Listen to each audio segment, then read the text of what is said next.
చూస్తున్నారు మన video. So ప్రతి ఒక్కరు కూడా స్వామి నేను ఇప్పటికీ కూడా చెప్తున్నా, గుర్తుపెట్టుకోరి, నా లైఫ్ అనేది చాలా నేను కష్టంతో వచ్చిన. ఇక్కడ గుర్తుపెట్టుకోండి, ఒక మనిషి ఇది మార్కెట్లకు రాగానే కోట్లు సంపాదిస్తుంది, లక్షలు సంపాదిస్తున్నవి అనేది ఇట్లా వాస్తవాలు నమ్మకండి. నా పేర్ల మీద ఫేక్ అకౌంట్లు పెట్టి ఫేక్ నెంబర్లు పెట్టి వాళ్ళు పైసలు తీసుకుంటున్నారు. వాళ్ళ మీద నేను కంప్లైంట్ కూడా ఇవ్వడం జరిగింది. నేను వీడియో ఇంతకుముందు కూడా మీకు ఫోటోలు చూపించిన, దాంట్లో కూడా మీకు ఏమని చెప్పిన ఇట్లాంటి ఫేక్ అనేవి వస్తుంటాయి, మీరు నమ్మకండి అని చెప్పేసి ఇట్లా. ఒక్కటి గుర్తుపెట్టుకోండి, నేను వీడియోలు దేవుల గురించి పెడతా, దేవుల గురించి చేస్తా, అలా తప్పు ఉంటే చెప్పండి, తప్పు నేను సరి చేసుకుంటా, అంతే కదా అని చెప్పేసి ఒక నిందించి ఒకని బాధ పెడితే కరెక్ట్ కాదనే నా ఉద్దేశం. సో ఇంకోటి ఏంటంటే, ఎవరిని కూడా నేను వ్యక్తిగతంగా బాధ పెట్టాలని నేను అనుకోవడం లేదు, ఎవరు కూడా నా వల్ల బాధపడాలని కూడా నేను అనుకుంటలేను. సో ఆయన క్వశ్చన్ అడగడానికి ఈ పైసలు అనేది ఇదనేది ఇట్లా ఎందుకు అంటున్నారంటే, కొందరు ఇట్లా మా వర్గాలలో కొందరు ఉంటారు, పడనోళ్ళు ఉంటారు, పడేటోళ్ళు ఉంటారు. వాళ్ళు ఏం చేస్తున్నారంటే, ఒక మనిషిని బ్లేమ్ చేయాలంటే వాళ్ళు చేసిన తప్పులు ఒక మనిషి మీద వేస్తున్నారు. నేను చేసిన తప్పులు నీ మీద వేసి నేనంట, నువ్వు ఒకరినేమో చేసినావంటగా, ఇదేదో చేసినావంట కదా, అదేదో చేసినావంటగా అని చెప్పేసి అంటే, మీరు అక్కడ ఏం చేస్తారు?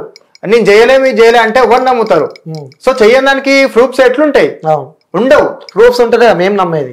అది ప్రూఫ్స్ ఉంటేనే అది ఉంటది. ఇప్పుడు నువ్వు చేయలేవు, చేయడానికి నువ్వు చేసినావంట నువ్వు ఎట్లా నిరూపించుకుంటావు? నిరూపించుకోలేదు, అంతే కదా. అది ఇది నేను చెప్తుంది ఇట్లా, మీరు కరెక్ట్ చెప్తున్నారు, మీరు కూడా కరెక్ట్ చూడండి. నా వల్ల ఉన్న బాధపడి ఉంటే సారీ, కానీ నేను సారీ చెప్తున్నది దేనికో భయపడో లొంగో కాదు, క్షమాపణలు కోరుకుంటున్నారు, క్షమాపణలు కోరుతున్నాను. మళ్ళీ మీరు తప్పుగా మాత్రం టైటిల్ వేయకండి స్వామి.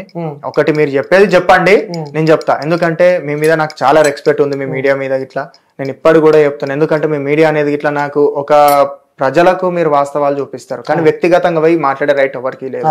ఇప్పుడు మీకు మీ వ్యక్తిగత చరిత్ర ఉంటుంది, నాకు నా వ్యక్తిగత చరిత్రలు ఉంటాయి. నేను ఎన్ని కష్టాలు పడి వచ్చినానో ఇక్కడ మీకు తెలియదు, మీరు ఎన్ని కష్టాలు పడేసి వచ్చి కూర్చుని అనేది నాకు తెలియదు. సో ఇక్కడ ఏం చెప్తున్నా అంటే, ప్రతి ఒక్కరికి ఒక పర్సనల్ లైఫ్ ఉంటుంది. పర్సనల్ లైఫ్ లోకి ఇన్వాల్వ్ అయ్యేది రైట్ ఎవరికి లేదు. నాకు నా పర్సనల్ లైఫ్లు ఉన్నాయి, నాకు నా కష్టాలు ఉంటాయి.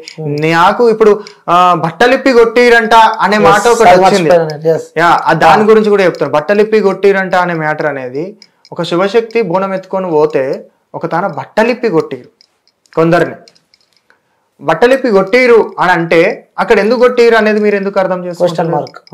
అక్కడ ఎందుకు అవుతుంది? ఒక మంచి కోసం పోతుంటే చెడ్డగా చేస్తున్నారు. అక్కడ నిజంగా కొట్టిరు, అది అయ్యింది స్వామి.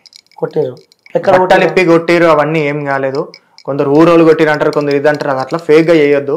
అదే వాస్తవాలు ఇప్పుడు చెప్పండి మీరు, ఎందుకంటే తెలుస్తాయి కదా వాస్తవాలు వాళ్ళకి. నా పక్కలు ఉండేటోళ్ళు ఇట్లా ఏం చేసిరంటే, ఈయన ఎదుగుతున్నాడు, ఎక్కడ ఈయనని పడేయాలి అని చెప్పేసి డబ్బులకు ఆశపడి ఈయనని తప్పు చూపించాలనే అపోహతోని ఏం చేసిరంటే, నా పక్కలు ఉండేటోళ్ళే మోసం చేసిరు.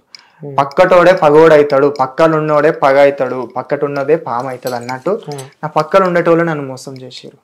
నన్ను పక్కలు ఉండేటోళ్ళు మోసం చేసి, వాళ్ళు కావాలని చెప్పేసి ఎవరైతే ఇప్పుడు నా గురించి చెడుగా మాట్లాడుతున్నా అట్లాంటి వాళ్ళకి ఇంటిచ్చి, అమ్మవారిని గురించి తీసేయాలని చెప్పేసి, అమ్మవారిని మీరు చూపియద్దు అని చెప్పేసి, అమ్మవారిని మీరు మొత్తానికి అక్కడ ధ్వంసం చేయాలి అని చెప్పేసి అక్కడ జరిగిందనమాట. అది జరగడం వల్ల ఆ యొక్క అటాక్ అనేది అయ్యింది. నేను దాని గురించి కూడా నేను చెప్పిన, నేను ప్రతి ఒక్కరికి కూడా ఇక్కడ తప్పు జరిగితే చెప్పుకోవడంలో తప్పు లేదు. వాస్తవానికి మనం జరిగింది కూడా అక్కడ వేరో చూపిస్తుంది, చెప్తుంది కూడా వేరు. దేవుని విషయంలో జరిగింది, దేవుని విషయంలో జరిగితే ఇట్లా అయ్యింది. ఇప్పుడు ఒక గోలుకొండ దగ్గరికి ఒక శివశక్తి, ఒక ఎగ్జాంపుల్ గా నేను చెప్తున్నా, అమ్మవారికి బోనం సమర్పిద్దామని వెళ్తున్న సందర్భంలో ఒక పోలీస్ ఆయన వచ్చి ఒక శివశక్తిని కొడితే అది ఎంతవరకు కరెక్ట్? 100% తప్పు కదా. అక్కడ దేవుని కోసం ఇంత సేవ చేస్తుంటే మమ్మల్ని కొట్టుడు ఎంతవరకు కరెక్ట్ అనేది ఉంటది. సో నేను అక్కడ అడుగుదామంటే నాకు సపోర్ట్ అవ్వలేదు. నా పక్కకుండా నన్ను మోసం చేసినప్పుడు నాకు సపోర్టింగ్ ఎవరు వచ్చి మాట్లాడతారు? నా సపోర్ట్ ఉంది ఎవరు వచ్చి మాకు ముందరకు వచ్చి చెప్తుంటారు? చెప్పండి. సో అక్కడ మ్యాటర్ అనేది నేను దాన్ని ఇష్యూ చేయలేదు. సో దాన్ని వద్దా అని చెప్పేసి అనుకున్నా. ఇప్పుడు ఈ మీ మీడియా వాళ్ళ ద్వారా నేను చెప్పడం జరుగుతుంది, ఇది అయ్యింది వాస్తవమే. సో పక్కనోడే పగ, పక్కటోడే పగ.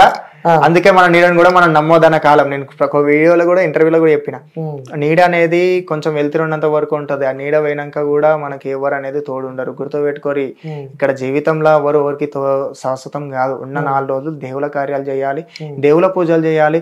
నేను చెప్పింది కాదు, మన సనాతన ధర్మం చెప్తుంది. ధర్మో రక్షిత రక్షిత. ధర్మాన్ని మనం రక్షిస్తే అదే ధర్మం మనం రక్షిస్తుంది.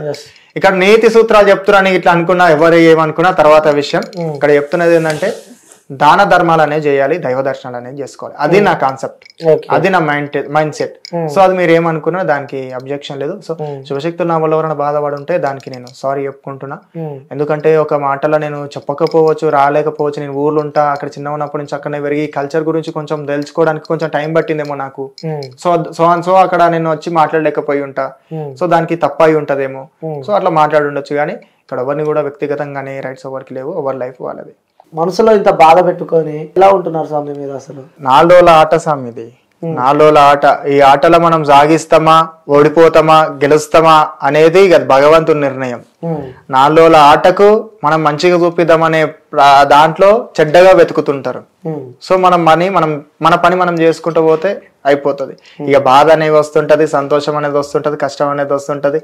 ఏదంటారు కదా ముళ్ళబాట ఎల్లబాటలు అనేవి వస్తుంటాయి. మన తవ్వేదో మనం వెళ్ళిపోవాలన్నట్టు ఉంటున్నా. సో నిజంగా చాలా గ్రేట్ స్వామి. ఎందుకంటే ఎక్కడ పోయిన సోషల్ మీడియా నెట్వర్క్ లో మీ గురించే వస్తుంది. ప్రతిదీ ఇంటర్వ్యూస్ ఇచ్చుకుంటా ప్రతి దానికి క్లారిటీ ఇస్తున్నారు. ఆ స్టూడియోలో కూడా జరిగిన సంఘటన కూడా సో మ్యాజిక్ అని చెప్పి కూడా మీరు ఒప్పుకున్నారు. నిజంగా అంటే సమాజాన్ని మారుద్దాం అని చెప్పి మీరు చేసిన ఒక ప్రయత్నం అని చెప్పి కూడా చెప్పడం చూస్తున్నాం. బట్ ఆ వీడియో అటు ఇటు అయ్యి కొంచెం వైరల్ కావడం, సో దాని తర్వాత ఇలా సౌందర్య ఇలా ఇంకొంతమంది రావడం మీపై పడ్డ మచ్చ అనుకోవచ్చు ఇది. ఎందుకంటే సో మీరు చాలా మంది కొన్ని వేల మంది భక్తులు ఉన్నారు మీకు. సో చూస్తూ ఉంటాం ఇన్స్టాగ్రామ్లలో కానీ యూట్యూబ్లో కానీ. సో మీరు ఎక్కడికి వెళ్ళినా మీ ప్రయాణం మొత్తం దైవ సన్నిధిలో ఉంటుంది. కానీ ఇలా మీపై ఇలా రావడం నిజంగా మాకు ఫస్ట్ డౌట్ క్వశ్చన్ మార్క్ వచ్చింది, నిజంగా నేనా? ఎందుకంటే మేము కూడా మీ వీడియోస్ చూస్తూ ఉంటాం కాబట్టి. సో నిజంగానే రౌడీ రాకేష్ గారు ఇలా చేస్తూ ఉంటారా, ఇలా మోసాలు చేస్తుంటారా అని చెప్పి కూడా డౌట్ వచ్చింది. సో నిజంగా చెప్తున్నా, ఇప్పటిదాకా నేను అడిగిన క్వశ్చన్ ఏదైతుందో మీరు బంగారం తీసుకుంటారని చెప్పి అవన్నీ జస్ట్ నేను అడిగినా, బట్ నాకు ఎలాంటి కాల్స్ రాలేవు. నేను అడిగిన మిమ్మల్ని నిజంగా మీరు దొరికిపోతారేమో అనుకున్నా, బట్ నిజమే చెప్పారు. నేను పండుగలు చేసింది కూడా లేనోళ్ళు కూడా ఉన్నారు స్వామి. అక్కడ ఎంత బీదోళ్ళు ఉన్నారంటే అంత బీదోళ్ళు ఉన్నారు. వాళ్ళ ఇళ్ళకి కూడా పోయి నేను పండుగలు చేయడం జరిగింది. అక్కడ కావాల్సింది అమ్మవారిని కూర్చోబెట్టి మంచిగా చేయడం, మన ఒక కల్చర్ గురించి గొప్పగా చూపించుకోవడం. అంతే కదా అని ఇది ఒక దందా లేక ఇదొక ఇది లేక చూపిస్తుంది, తప్పు అవుతుంది. గురుదక్షిణంగా వాళ్ళు ఇష్టంగా ఏమైనా పెట్టుకొని దానికి నేను కాదన్నాను. అడిగే పద్ధతి ప్రకారంగా, ఇచ్చే పద్ధతి ప్రకారంగా వాళ్ళది ఉంటది, అడిగే పద్ధతి ప్రకారంగా మనం ఉంటాం. ఎవరైనా సరే అది ఇస్తారా ఇయ్యరా అనేది వాళ్ళ ఇష్టం. కానీ నా పేర్ల మీదంగా ఈ చెప్పడం వల్ల ఎవరైతే ఫేక్ ఇట్లా క్రియేట్ చేసి ఈ పైసలు అది అని చెప్పేసి ఇట్లా ఎవరైతే నా ఫోటో పెట్టి నా వీడియో పెట్టి అడుగుతున్నారో వాళ్ళని మీరు అడగండి. ఆ నెంబర్ల మీద నేను కంప్లైంట్ ఇచ్చిన, వాళ్ళ మీద యాక్షన్ తీసుకుంటున్నారు. దాంట్లో మీద కూడా నేను ఒక వీడియో తీసి నా ఛానల్లో పెడతా. నేను దాని గురించి కూడా, నా ఛానల్ గురించి కూడా ఛానల్లో చాలా సార్లు చెప్పిన, ఇట్లాంటివి నమ్మకండి, వీళ్ళకి ఫోన్ చేయకండి, మార్కెట్ లో ఇట్లాంటి వాళ్ళు ఉంటారు అని చెప్తే అది కూడా తీసి వాళ్ళ ఛానల్లో పెట్టుకొని రౌడీ రాకేష్ అని పెట్టేసి దందా నడిపిస్తున్నాడు, ఇట్లా చూపిస్తున్నాడు. అది నాకు చాలా బాధ అనిపించింది. అందుకు నేను రావడం జరిగింది. దీని గురించి నేను పర్టికులర్ గా ఎక్స్ప్లెయిన్ చేయడానికి వచ్చిన. ఆ వీడియోలలో కూడా లాజిక్ లేని మ్యాజిక్లు అని చెప్పేసి కూడా నేను చాలా చెప్పిన, ఎక్స్ప్లెయిన్.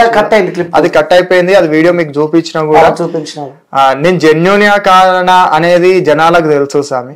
ఎందుకంటే నా యొక్క పనిని నేను చేసుకుంటూ వెళ్ళిపోతున్నా. ఆ పనిలో వీళ్ళందరికి ఇట్లా ఉన్నారు. నన్ను సహకరించి నన్ను సపోర్ట్ చేసేటోళ్ళు ఎంతో మంది ప్రేక్షకులు ఉన్నారు. తెలంగాణ, ఆంధ్రప్రదేశ్, ఇంకా అవతల స్టేట్ వాళ్ళు కూడా నన్ను ఆదరించేటోళ్ళు చాలా మంది ఉన్నారు. వాళ్ళందరూ కూడా తెలుసు. ఎందుకంటే రెగ్యులర్ గా నన్ను ఫాలో అవ్వటోళ్ళు కానీ, నన్ను వీడియోలు చూసి అడిగేటోళ్ళు కానీ, మీ వీడియోలు చాలా బాగుంటాయని చెప్పేటోళ్ళు కూడా చాలా మంది ఉంటారు. కానీ నా మీద ఎక్కడైతే తప్పు ప్రచారం చేస్తున్నారో దయచేసి మీరు ఇట్లా మీరు సపోర్టింగ్ ఉండి మీరు చూపించండి. ఏం చూపించాలో చూపించండి. మీరు ఏం చెప్దాం అనుకుంటున్నారు అది చెప్పండి. కానీ ఒకవేళ మీరు తప్పు చేస్తే తప్పనే చెప్తాం. వీళ్ళు మేము కరెక్ట్ ఉన్నాక ఒకరు కరెక్ట్ ఉన్నారని చెప్పండి, ఒకరు మాలో తప్పు ఉంటే ఇది తప్పు అని చెప్పండి, సరి చేసుకుంటారేమో. కానీ వ్యక్తిగతంగా మనిషిని మానసికంగా బాధ పెట్టడం మాత్రం అది కరెక్ట్ కాదు. మేము అసలుకే పెట్టాం చాలా. ఎందుకంటే మాకు తెలుస్తాయి మీరు కొన్ని నెగిటివ్ కాబట్టి. సో నిజంగా నెగిటివ్ అని చెప్పడం మేము నమ్మం. సో నాలా ఏ యాంకర్ అయినా సరే, ఏ జర్నలిస్ట్ అయినా సరే, సో ఒక వ్యక్తి మాటలని మేము నమ్మము. ఎందుకంటే 2 వర్షాలు తీసుకుంటాం.